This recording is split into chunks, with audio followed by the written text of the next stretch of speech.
and I'm from Karavi. And Mirchi FM, it's hot. Mirchi FM, it's hot.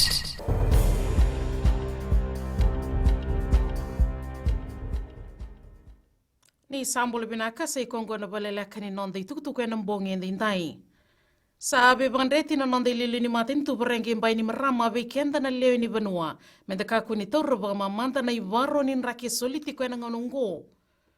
Tukuna umbay ni marama ni rimbimbi weekenda menda wuli may na beyamba kisawoti ka menda babarao ni city ko na ngona. Bebagungketi na lilini matin ito nonday gangaroni na waini walubu. Karau talangani sisi na bebu no so karu imbimbi menda na tu varau gwena nonda gangaroni na leni banu na mua ni madha wa ungo esa bagande takitiko na ngonongo ros nga bulututo ko na kisini mate na leptospirosis semini manu na typhoid na dengue fever kay na thoka na boli ko ni nonda banua tukuna na ibalislesi ni tambani lenga tumbukoso ba city soko Ningona itugutuku may bagandita kenang bosi ni tambani lenga tumbukoso na mataka indindai.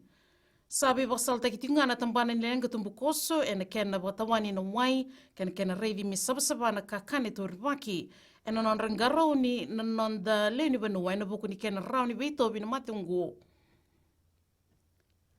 Na makimena tomani na kena wakila na nraki susu na mua ni madha wango.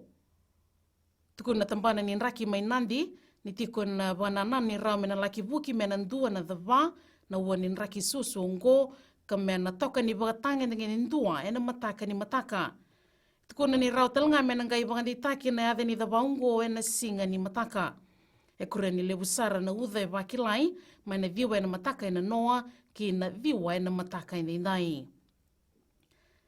Kena ngito ena bian raganda kita tiko na sanga ena kena baganditaki na indamindambe ki na sotsot ni Olympic Games en sangan in dorna ibang tatao buwan ng Daulande na nonda Vanua o Eugene Volma. Hindi tiko na ngonongo na itubaki niya ngona iya reida talinga na kena tuzo ko na nona itubaki ni baka sama. Na kena songo tiko na ngonongo na bito siyaki bagaling kasar tiko bagalebu na nona babarao na dorobongo. Ya ungo na sangan ibang tao taka na nona sasanga merawate ndua na nona indamidambe na buko ni sotsota ni Olympic Games. Mai dhawai keri na Vakaleleka ni nonda itukutuku na kena ikuri e rao niyo na rongo dhe na Mbula FM kei na Radio Fiji 1 ni Vakaleleka vinaka.